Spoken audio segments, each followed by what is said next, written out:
Good day, everybody, and welcome to another edition of the Military and Foreign Affairs Network. I am your host, the voice of reason. Today, we are continuing our coverage of the ongoing civil war taking place inside of the former state of Ethiopia. Excuse me.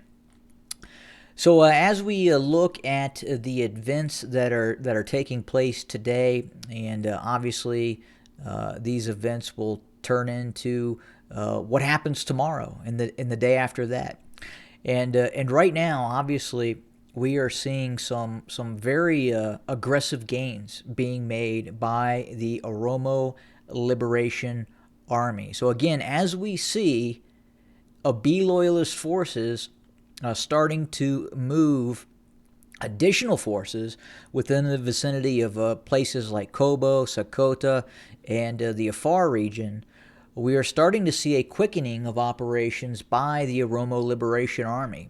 And in fact, it sounds like, as we speak, the city of Ambo, located to the west of the capital, Addis Ababa, also known as Finfine, is under siege by the Oromo Liberation Army and has been under siege for some time now. And we continue to see the Oromo Liberation Army continuing to move in the vicinity of Ambo, and quite possibly we are looking at a quickening of operations by the OLA in which we could possibly see Ambo quickly fall to the Oromo Liberation Army. So the question is, if Ambo falls, and falls rather dramatically and quickly to the OLA, what happens then? Is the Abiy loyalist formations, the ENDF, the federal police forces, the forces that protect Addis Ababa, protect the regime of Abiy Ahmed, are they in a position right now to fend off the Oromo Liberation Army from a concerted effort if they decide to move on Addis Ababa? And we can say at this point, we are unsure if the regime in Addis Ababa could survive a concerted effort by the Oromo Liberation Army if they in fact decide to move on Addis. So again, a very complex situation where we can continue to see the OLA move closer and closer and apply that stranglehold towards in the direction of Addis Ababa. And again, compounding that, for some reason, we are seeing those forces of the Abiy loyalists starting to position themselves very close to the border areas of the Tigray region. And again, we think the reason for that is if the TDF, the Tigrayan Defense Forces, were to make an all-out move against the Abiy loyalist formations with an intent to drive very rapidly south towards Weldia, Dessie, Kombolcha, and eventually a very quick move towards Addis Ababa.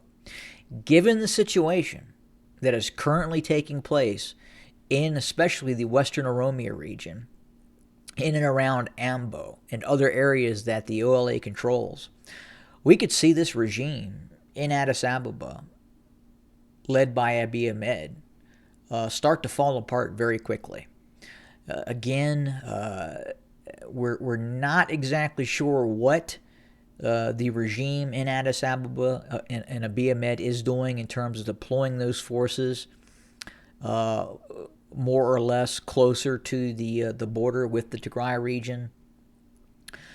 It may think that, meaning the Abiy regime may believe that the greater threat is if the Tigrayan Defense Forces were to make a high octane offensive down through the northern Amhara region with the focus of getting to Addis Ababa very quickly, that it may feel that it can continue to fend off elements of the OLA, and the greatest threat right now could come from the Tigrayan Defense Forces in terms of a very large offensive operation that could take place at some time. So I would anticipate that's what we're looking at. Again, Abiy Ahmed, the Prosperity Party, the ENDF generals are probably of the belief that it would have to stop the TDF from maneuvering very, very quickly into the south from the Tigray region, and it believes probably it can continue to stave off the Oromo Liberation Army. But again, very, very difficult to say at this point, given the situation on the ground in Western Oromia. The OLA continues to make ground. They continue to seize control of territory, and more importantly, they continue to expand and recruit fighters and members.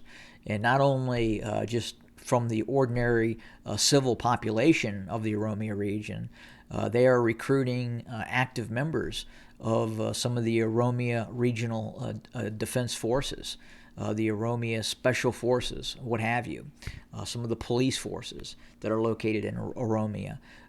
We are seeing time and time again, after brief contact, these Oromia-based forces allegedly loyal to the federal government based in Addis Ababa are changing sides and joining the Oromo Liberation Army. So I get the tactical planning quite possibly by the Abiy loyalists in terms of maneuvering those forces north to possibly stave off a operation by the Tigrayan Defense Forces, but they are leaving themselves precariously open to a major offensive by the Oromo Liberation Army. And right now, I would say that we could see a quickening of operations by the OLA, again directed towards Addis Ababa.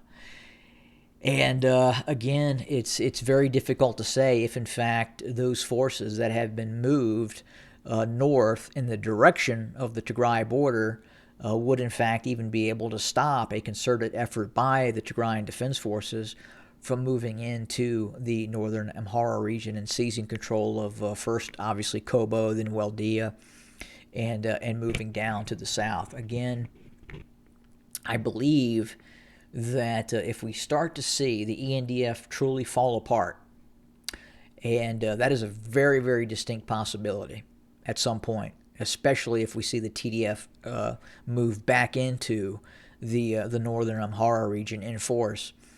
We could see the whole concept of the Abiy loyalist forces, the federal forces, really start to melt away, and this become a very, very chaotic situation very, very quickly, especially given the fact of how the OLA is continuing to advance and take territory in the Oromia region. So again, we're gonna watch this very, very closely. Again, it sounds like an Ambo is preparing to quite possibly be taken by the Oromo Liberation Army. It is surrounded, and it's very, very likely very soon we could see Ambo fall, and quite possibly at some point a continued move by the OLA towards Addis Ababa. And obviously we'll keep an eye on the situation and have daily reports as we have been doing recently. Have a good day, everybody.